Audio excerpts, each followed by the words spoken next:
Hey, Bruce, there's certainly a lot to play for, right? Winning the division, home field advantage, all that stuff. I just wanted to ask you, you guys have played really well at home, but what kind of advantage do you think you have at Raymond James? I mean, yesterday we know the Bills travel well.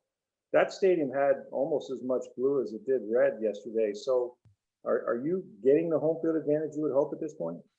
Yeah, I think even with all that, the two teams from New York always have a lot of blue over there for whatever reason. But yeah, I don't have any question. The fans, when we had the ball on defense, they were great, man. We can feed off that energy, and ain't nothing like playing playoff games at home, that's for sure. And obviously, you can't control who owns tickets and what they do with them, but I'm pretty impressed with our fans. Yeah. And I know we're still a week away or so. About a week from now, I guess Antonio Brown could come back into the building and begin preparing for his game. Is there any reason you think that he wouldn't be back with you next Monday? Yeah, I haven't made that determination yet, but we'll see how it goes. Next, we'll go to Greg Auman. I just want to ask you about Richard Sherman. You had talked this week just about him trying to get a look at safety. It looked like he came in initially in dime and then spent a fair amount in the fourth quarter as a free safety. Just want to ask you what you saw from him and how well that took. Well, he had a good interception and put himself in position a couple of times. I think there was only one mistake that on a check that we didn't make, but Richard showed smart and just gave us depth and he's got great ball. He's got great ball skills. So if it's around him, he's going to get an interception. Thanks, Bruce. Next, we'll go to Jenna Lane. Hey, Coach. We talked to Brashad after the game, and he was saying how he was supposed to go over the top of Mike on that last play with the mesh concept, and instead, he went underneath. When you went back and watched that on film, did that make it even more improbable that it happened? Just what are your thoughts on all that? Yeah, sometimes those things happen on those routes, but I think the best thing was Tom saw the switch off and what matchup BP had on him coming out the back door and put a perfect ball on him. When Brashad goes out and makes plays like that, obviously Rick had just asked about Antonio and everything, but when he goes out and makes plays like that in clutch situations, has he made a strong case for himself to earn more playing time? Yeah, the more you make plays, the more you get to play. So, I think Tyler got a bunch of his snaps back this week too, because he's been playing good also. So we'll just see how the game plays out with those guys. But I'm comfortable with either one in there. Thanks. Next, we'll go to Ira Kaufman. Bruce, sometimes you just got to give the other guy credit. Bruce, you've played Jalen Hurts, Justin Fields. So it hasn't like you haven't played mobile quarterbacks, but Bruce, Josh Allen yesterday, that was one heck of a performance. Oh, that was big time, Ira, big time. And he's such a unique guy.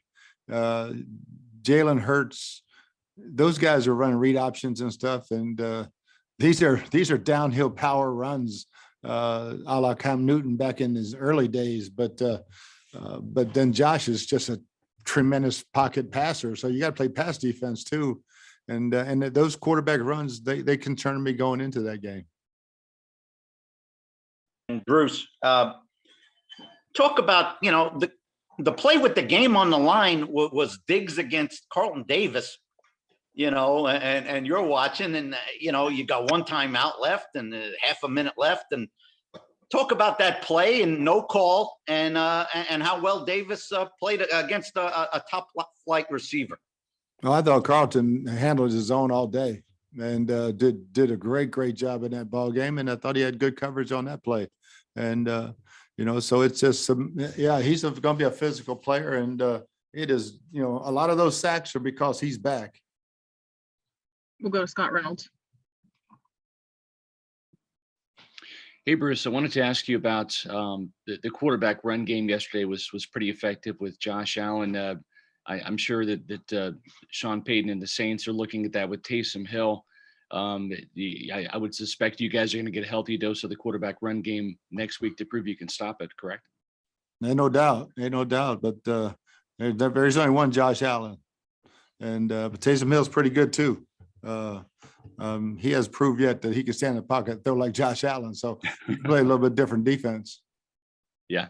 And then also you elected to go for it on 4th and 2 in the third quarter at the Buffalo 34. You don't make it. How much thought were you giving at the time to maybe kicking a field goal, or was that kind of right at Suckup's range? Yeah, it's right out of his range, and I'm not punting there, so just go for it. Thanks, Bruce. Next, we'll go to Joey Knight. Coach, when you went back and graded the tape, what did you see was the reason for just the misfires in the second half offensively? Combination of pressure and just missed a couple throws, but we had balls on our fingertips that we can make some catches and we don't make them. So it's a little bit of everybody. And Tom did take some shots, not only when he was running the ball, like the first snap of the game, the errant snap, he got hit kind of hard. Do you think that had any bearing on his performance in the second half? No, none whatsoever. Thanks. We'll go to Greg Allman. Bruce, I just want to follow up from an injury standpoint on Gio Bernard's hip and just how seriously things are with Jamel Dean and how he was feeling during the game. Yeah, Gio's in the tube, so we don't know yet. And the extent of his injury, Dean, just dealing with the wooziness and what's causing it, whether it's concussion related, which he didn't take a hit, or if it was just something else, head cold or something, just seeing what's going on with him. But thank you. Mm-hmm. We'll go to Rick Stroud.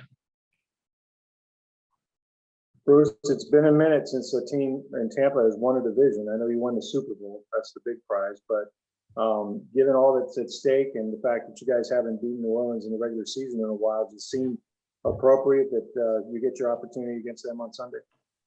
Yeah, I mean, I got so much respect for that team, and especially that defense and what Sean does with whoever they're playing quarterback. So, yeah, it's going to be a heck of a ball game. T-shirt and hat games are big. I mean, they're fun locker rooms, and so yeah, hopefully we play good enough and against them that we can put them on. Thanks. We'll go to Evan Winter. Hey, Coach. BP's comment about it being a night and day difference in regard to the mindset and culture change from 2019 to now is a big testament toward what you, Jason, and Tom have accomplished over the last couple of years. In your mind, what's the best way to sustain this mindset / culture over the coming years? Yeah, I think the culture is in the building, and it's one team, one cause, and whatever it takes to win the championship. Put your hand in the pile and do it. But yeah, I think all our veteran players, man, the guys that have been here for years, and they've all bought into how we do things and how we work and what's anticipated and the level of expectation every time you step out on the field. So I think that's in stone right now. And then just wanted to get your thoughts on, the unsung guys like Pat O'Connor making the stop on the fake punt, Andrew Adams balling out. Just how much confidence does that give you in these depth guys moving forward, and how will that affect the playoff run? Yeah, it's going to give us great depth. I mean, you just look at the way Anthony Nelson and Cam Gill are playing, and then Pat making plays all the time, whether it's on defense or special teams. And now it takes all 53, man, and the 48 to dress on Sunday. It's going to, in big games like this one, it's going to take every single hand. Thanks, Coach.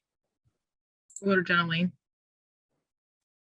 Hey, Coach, kind of following up on what Rick had asked about Antonio, when do you guys anticipate that you'll make a decision about his future, about Mike's future, and what will go into those decisions?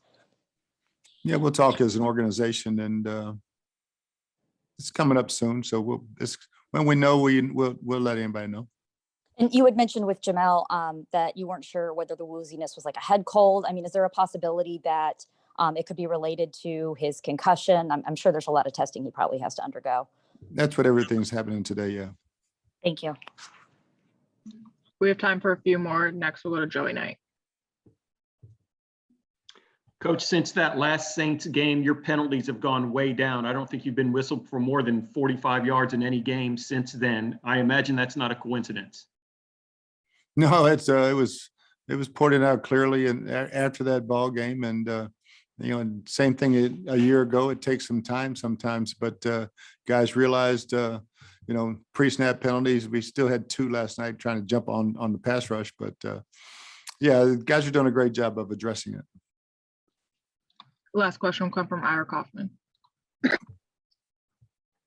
Bruce, you've got an elite running back on your hands in Leonard Fournette.